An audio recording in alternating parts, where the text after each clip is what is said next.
And as always, we're going to be looking for accurate context, good risk management, and always exercising good patience. Anytime you're talking about fundamentals in a market and direction, fundamentals take a little bit of time to play out. We got crude oil today, kind of trading yesterday's value area really nicely, low to high.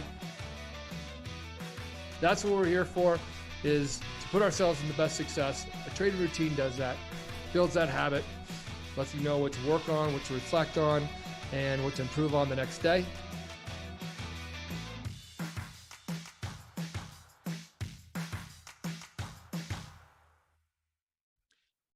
Hello, everybody out there. Welcome to the Coach's Playbook for Tuesday, January 25th, where the topic of today is watch out below, as in Look out below. Look out below. Thank you, Dan, for that. As in, we're going to be looking at levels specifically in equity because we've had quite the pullback here to start the year of what are some longer term important lines to take a look at when you're doing your trading. But first, Mick, on to a happier topic. Do we have any trader shout outs today? Sure do. Big shout out to Ki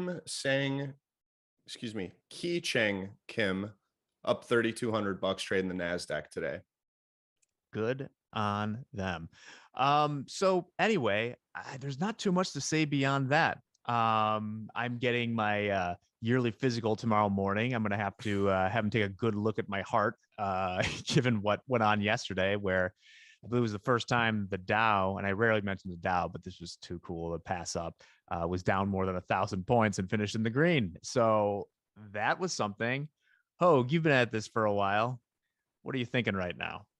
I think it's maybe the second time in history, especially with the NASDAQ, which was down huge yesterday and ended up the same way. I mean, that was a face ripping rally. I think we got a little bit too short in the hole. But I was talking to one of my personal clients today, and he said that was the first time, maybe the second biggest down day ever, and then it ended up closing higher. So that was just amazing. Yeah. Is that on a points basis or a percentage basis? Points basis. It had to be points because during COVID, it was below 10,000. So it would have tripped the circuit breaker. We came close yesterday. We should discuss that. I will say, I don't know if it's too short in the hole or if there were some bigger people out there, spelled FED, that decided to come in and go, I don't like this. I don't like it. Send it higher. This is Dan's conspiracy report. Little conspiracy, but I don't know. I was chatting about it with some people last night or yesterday afternoon, and that's where our consensus was. It wasn't so much, institutional or retail guys bringing it up. It was some higher powers out there. Fed's crash protection program. Yeah, they got a little button they click that just says bye, bye, bye, bye, bye. Okay, we'll throw that out there. Under Top Step opinions. So and then we're about down. I'm looking right now.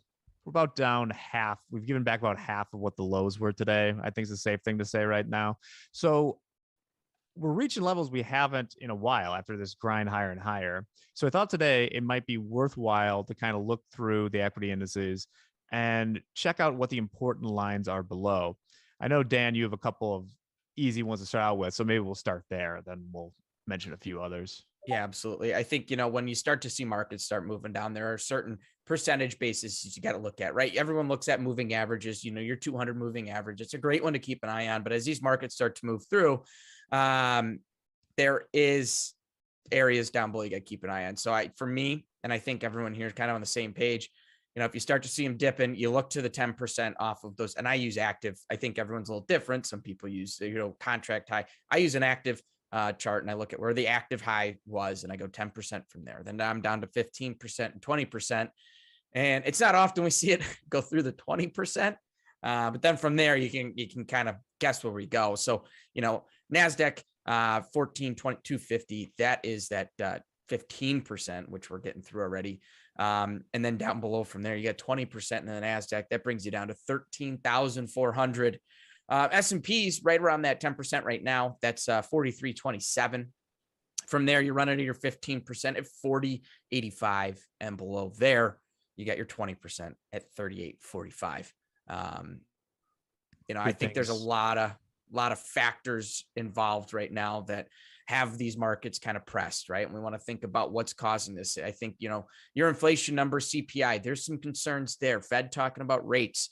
There's big concerns there. There's a lot happening that you have to think about as a trader. And is it going to continue to push, or are we going to see them stabilize? Yeah, definitely.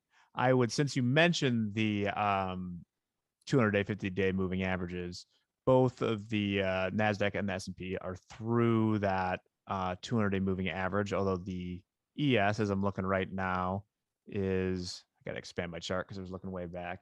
Yeah, we're through that right now, but it's hovering right around it. We're probably pretty likely, given the past market action, to see one of those so-called death crosses coming up at some point in the next couple weeks. It depends on if it bounces right here. So that'll be an interesting thing I'll be looking at, level TBA. I would also look, I'm looking at the ES right now. I would look at the 4,000 level as the BFRN, as we say. That will be, I'm sure there'll be a lot of activity down there. And then if we want to get really saucy, and I do want to get really saucy, I would take a look down way below at the 3,400 level. You guys know what that 3,400 level is? Was that an old friend of ours? Was that the low during COVID? That was the high before COVID. Yes, high before COVID. Okay. That was the high before COVID, was around 3,500. During COVID, I believe we got as low as 2,250. Sounds right. Okay. Somewhere around Looking there. at an active contract, yeah, maybe just a little bit underneath that, but whatever. 174. Right. Hopefully we don't test that, but the 3,500 could get interesting. That would be similar things. The BFRN, if it really starts dipping on the NASDAQ, 10,000, which I remember at the time, it's so interesting now with this, you got to put every correction into perspective, right? We're still talking about the NASDAQ right now at 14,000, which I remember when it busted through 10K in the COVID recovery, being like, this is insane. It's so high. So like these things can happen multiple times in the past. Not that you should be betting on that, but just to be aware of. Hogue, what are some things you're looking at? Well, every time we start to see the evidence of some sort of correction, that's the first thing I do is I start looking at the percentages, 10, 5, 10, 15, 20, 25%. Starting with the NASDAQ, we're already dealing with the 15% level here. I'm going to be really kind of focusing on swing lows from this point forward. There's a swing low back June 6th that takes us down to 13,462. Another swing low just past that back in May of 2021 that takes us down to 12,991. 12,915, and then points below that. I'm really hoping we don't get to that.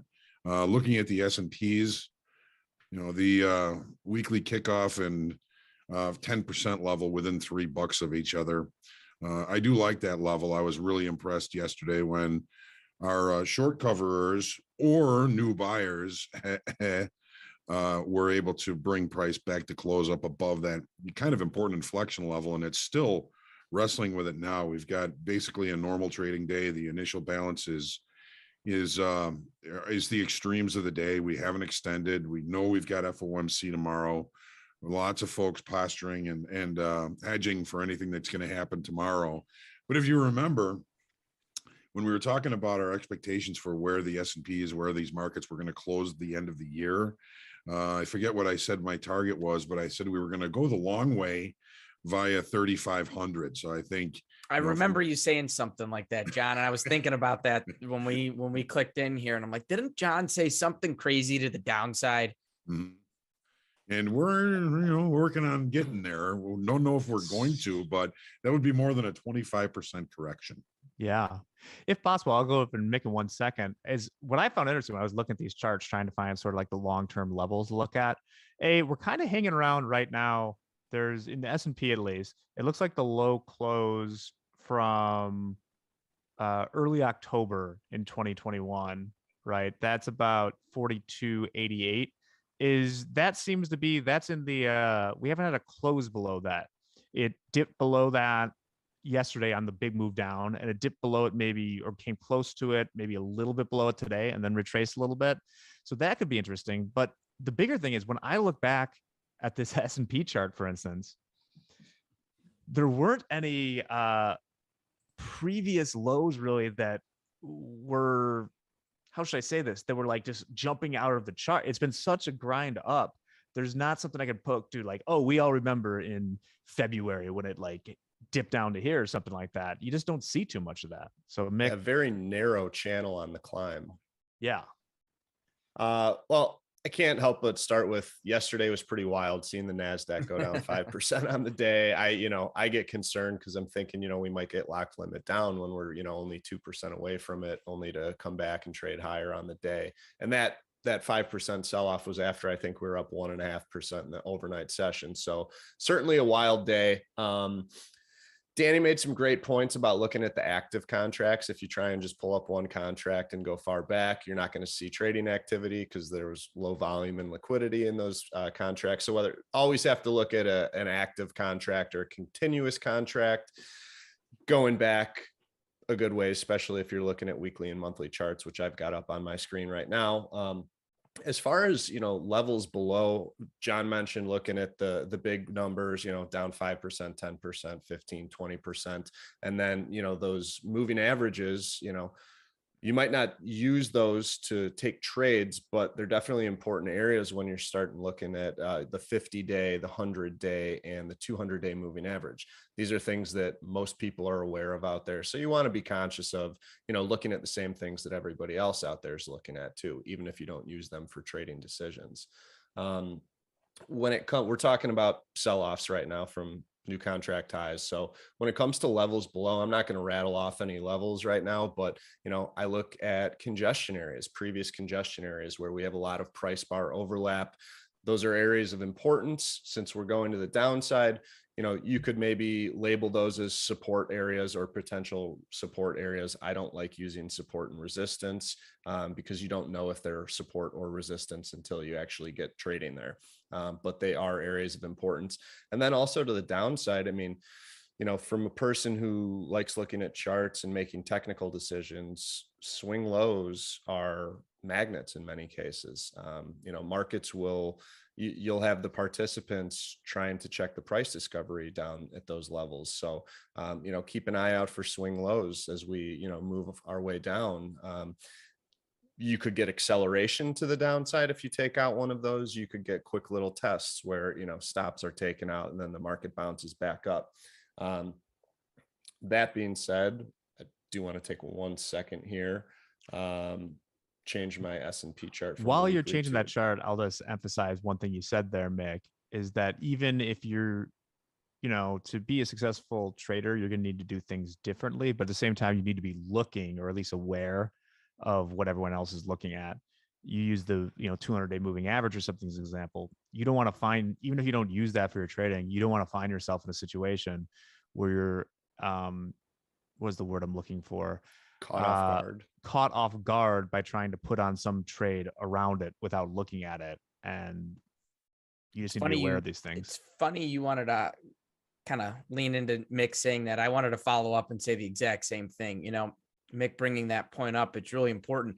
If you see something on the charts that stands out to you, so does everyone else. That's important. Like, there's a lot of visual things in trading. Sometimes you can't explain what you're seeing, but you see it. It stands out to you. Mark that. Know what's there. Doesn't mean you have to trade something to it or away from it, but it may come up that when the market gets there, all of a sudden you start to see reaction and other things start to fill out for you. So huge point to bring up there, Mick. Yeah. And Mick, thanks, once you say your next point here at the end, could you give a quick overview of the lock limit down thing, just so our traders are aware of it? Yeah. Happy to do that. Indeed. So what I was going to mention, yesterday in the sell-off, we actually did go test the October lows, October 1st low from October. So we blew through it, but it was just a wide scale test because we bounced right back above it. now that I brought that up, I lost my other train of thought, unfortunately. This happens to me from time to time. So we're live. I'm sorry. I'll try and think about it. So I'll just move to the limit down. So equity indices, we have 7% price limits. There's a difference between the overnight session and then the daytime session after the stock market opens. In the overnight session, we have a 7% upside limit and a 7% downside limit. Once the stock market opens, there is no upside price limit. So you really only have to be conscious of the downside price limit at 7%. Scary thing about these price limits is when you find yourself at a price limit, let's say a downside price limit, which we came pretty close to yesterday in all the indices, locked limit down is, well, price limits where the price can't trade any lower than a certain level, whether it's a percent or, cents per bushel or something like that. So in the event we did this yesterday, there would be no trading below a certain level, 7% in the equities. Usually when you see this, if it's a downside limit move, you'll see that the offers start to stack up at that lowest price. Trading can still happen. If someone wants to buy into the offer, they can do that. However, the sellers who are more aggressive on the day, like yesterday, they would not be able to take that price any lower for a certain period of time until, the lockout period is over, and then price limits expand, at which point you'd find yourself at another level. I believe 13% is the next price limit down, and then 20. followed by 20%. Correct. So it's great if you're in a short position in the money quite a bit and markets locked limit down, because chances are when those limits expand, we'll have a little bit of a gap lower and a very quick, fast flush to the downside. So being in a short position, you can sit there pretty comfortably. What you don't want is to be long while the market's locked limit down, because unless the buyers get aggressive where the sellers have the market taken offer, you cannot cover that trade until trading resumes with the expansion of the price limits. And there are plenty of horror stories out there of people getting stuck on the wrong side. And you might end up being right, but you're going to get effed in the meantime. Like, if there's one thing to take away from this around limits, is you do not want to be, if you start dancing around coming within whatever your tolerance is for it, but you don't want to be playing around anywhere near that limit if you are long and it's going short, because you will lose control of your own risk at that point. And like your puke limit, anything like that, it doesn't really matter. It's just going to open where it does. So that is the one thing to avoid. Prime example of that was last year, 2 years ago, almost now, when COVID started, when really limits kind of became something in the equities that you were watching. Obviously other products have hit them, throughout equities. You don't see it as nearly as often, but, we locked in the overnight session. And by the open in that pre-market there, we were already at the next lock limit. So we opened up, we locked it. And if you were in a position on the initial lock, you were forced down even lower, locked in again, couldn't get out of that. And then I think it was like one day it was like 10 seconds and we were at the next breaker. I mean, we just kept pressing. They did change them. Yeah, they expanded those last year from 5% to 7%. Yeah. So like, that's what you want to think about as we approach these. Like, when people say get out before you hit the limit, we mean it. Get out before you hit the limit, because even if you're short, that's going to be the time that the buyers come in and get aggressive. It rips it higher. You don't want to be in a position where you cannot control your destiny. Yeah. Do you know how much money a 5% in the S&P is on like a one lot of E-minis? A lot. Mm-hmm. It's a lot. I wouldn't have a mortgage on my house, probably. These price limits, be aware that they can always change too. Like we just mentioned, price limits change based on the underlying value of the contract itself and then volatility. So limits will usually expand if the price is higher and we're seeing more volatility. Cool. There's a little commotion going on in my place right now. You got the dog barking at the baby. Such is life. So maybe this is a good time to wind it down, unless anyone have any last thoughts about the way down here. Short side can be fun.